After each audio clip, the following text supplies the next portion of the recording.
السلام عليكم ورحمة الله وبركاته. أخباركم حبايبي؟ يا رب تكونوا بخير. معكم منار أو أكل بيتي على قد الإيد. النهاردة عملنا الأكل الجميل القمر ده، طبعا زي ما قدامكم كده. عملنا بقى رز بشعرية، وعملنا ملوخية بقى خضرة كده متفرزة من عندنا في الفريزر. في طريقة جديدة كده لتخزين الملوخية، ان شاء الله هقول لكم عليها من بدون تعب ولا مجهود. وسلطة طبعا زي ما قدامكم كده. وعملنا قارب البطاطس الجميل القمر ده بالجناح بالجوانح، جوانح الدجاج او جوانح الفراخ. بصوا كانت الأكلة، بصوا روعة وطعمها جميل جدا. أكلة اقتصادية بقى وجميلة كده. يلا بينا نشوف الفيديو ده اتعمل ازاي يا حبايبي. اول حاجه كده، الفراخ معانا كانت منقوعه كده ومغسوله كويسه. طبعا انا بربي فراخ في البيت وانتوا عارفين فراخ البيضه. طبعا جمعت كل الجوانح مع بعضها في كيس، وبدات جبت بقى شرايح بصل وشرايح طماطم وشرايح فلفل ومعلقه توم وكل التوابل بقى اللي قلبك يحبها. البابريكا، بهارات مشكله، فلفل اسود، ملح، روزماري. طبعا بصوا كل الحاجات الجميله بقى، البهارات الجميله كل اللي عندك. ويا حبايبي كده بدأت ان انا اخد نص التوابل دي كده، يعني افرك بقى البصل والخضرة دي الاول كده كده. ادها ايه، دهكة كده حلوة كده معتبرة. شايفين الجمال ما شاء الله. دي حركة مهمة جدا عشان حاجتك تطلع طعمها جميل، طعمها روعة. بدأت كده ان انا احط شرايح الطماطم فريش طبعا، لان انا معايا طماطم متفرزه متسبكه في الفريزر. وبدات ان انا ارص كده البطاطس، واحده بطاطسايه، واحده كوسايه، واحده جزرايه. في الاخر بقى هرص الجزر. هبدا ان انا بعد ما ارص الخضار ده هبدا ان انا احط الجزر بقى واحده في رحوات، لان انا بصور بايد وبعمل بايد. فما كنتش بقى مالكه ان انا ارص واحده كده واحده كده. ففي الاخر هاخد الجزر. في قطع جزر كده صغنونة وقطع بطاطس، ده انا حطيتها في الاول كده مع الخضار. ده عادي مفيش مشكلة زي ما انتم شايفين كده، توزيع عادي كده. وهبدأ نرص الخضار التاني بالمنظر ده. آه، نظمي حاجتك. نظمي حاجتك كده وانت بتعمليها، رتبيها وانت كده وانت بترصيها في القارب. بتطلع شكلها جميل، الطعم بيبقى احلى كمان.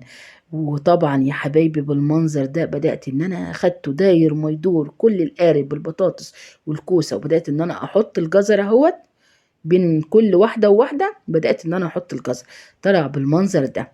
بدأت ان انا اجيب بقى الجوانح، ارصها بقى رصة مظبوطة كده جميلة معتبرة كده.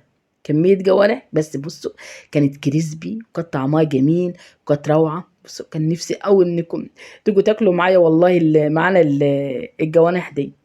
كانت جميلة جدا والطعم كان روعة ما شاء الله. أكلة اقتصادية، دي أكلة آخر الشهر والله. وحتى لو في نص الشهر ولا في أول الشهر أكلة جميلة ما شاء الله، ما هيش وحشة. ما شاء الله لا حول ولا قوة إلا بالله. كده أنا رصيت القارب بالمنظر ده يا حبايبي. وهبدأ بقى أجيب بقية التوابل، طبعا أحطها بقى على الإيه، على الصلصة.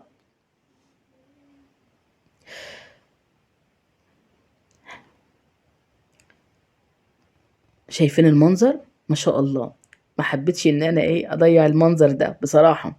يعني منظرها كانت جميل وكان طعمها تحفة بصراحة لما اتعملت ما شاء الله. بدأت بقى إن أنا أجيب بقى الصلصة كده، دي اهم حركه. بقيه التوابل بقى انا طبعا قلبت التوابل مع بعضها مع الملح والتوابل. وهبدا ان انا اجيب الصلصه واحط عليها ايه بقيه التوابل اللي عندي طبعا. ونص كوب وشويه زيت، حطيت من حوالي 3 معالق زيت. انتوا عارفين ان انا في صينيه البطاطس بالفراخ او باللحمه مش بحط زيت خالص، بس عشان الجوانح فيها دهون بسيطه لازم انا احط شويه زيت. وحطيت بقيه التوابل عليها وقلبتها بقى تقليبه كده معتبره.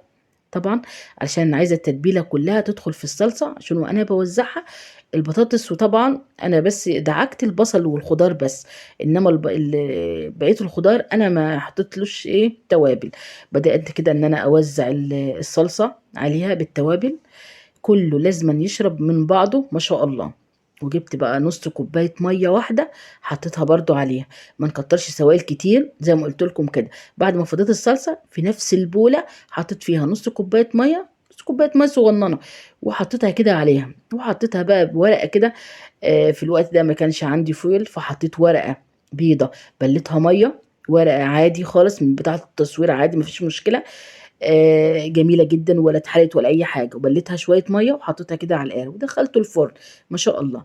جيت بقى أعمل معاكم الرز بشعرية اللي كل البنوتات الصغيرة يقول لها مطبخ لسه ما بتعرفش تعمله. هنحط شوية زيت ونحط الرز الشعرية كده تقليب مستمر يا حبايبي علشان تطلعها لون دهبي، أصفر دهبي، عشان تطلع كلها لون واحد بالمنظر ده.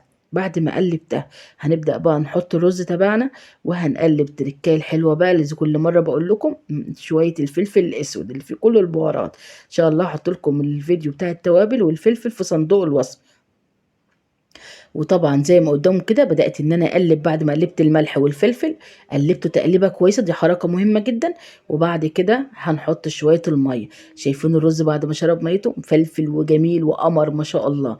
اهم حاجه ما نكترش رز، ادلم رز منقوع ما نكترش رز، يا دوبك تكون الرز باين من الميه، دي اهم حركه.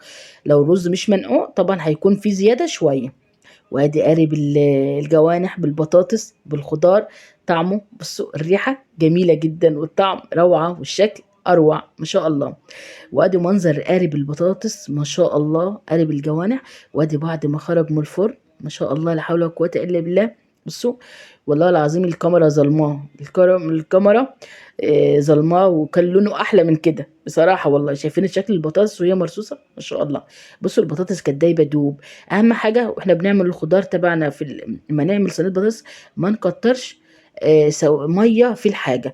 السوائل بسيطه لان الخضار ده فيه سوائل كتيره ناخد بالنا، فلما بتستوي السوائل بتاعتها هتكون افضل ما تزودوا ميه او شوربه. ناخد بالنا حبايب. ادي منظر البطاطس بوريكم ما شاء الله لا حول ولا قوه الا بالله. شايفين اهو سبحان الله، هي العين بتاكل قبل البق مع المنظر والشكل. وده اكلنا يا حبايبي، ملوخيه. عملنا شويه ملوخيه برضو، كان عندنا شوربه وعملنا شويه ملوخيه وعملنا شويه سلطه ورز بالشعريه. بصوا كان الاكل جميل جدا ومخلل. وادي منظر الاكل ما شاء الله لا حول ولا قوه الا بالله. متنسوش تعملوا لايك وشير وسبسكرايب وتفعلوا زر الجرس كده عشان يوصل لكم كل جديد من منار. ودولت بقى شويه اكلات بقى انا عاملاها بقى على قناتي، اتمنى بقى ان انتوا تنوروني. ان لسه داخل جديد ما ينساش يفعل الجرس في القناه عشان يوصل له كل جديد مني. اقول لكم بقى السلام عليكم ورحمه الله وبركاته.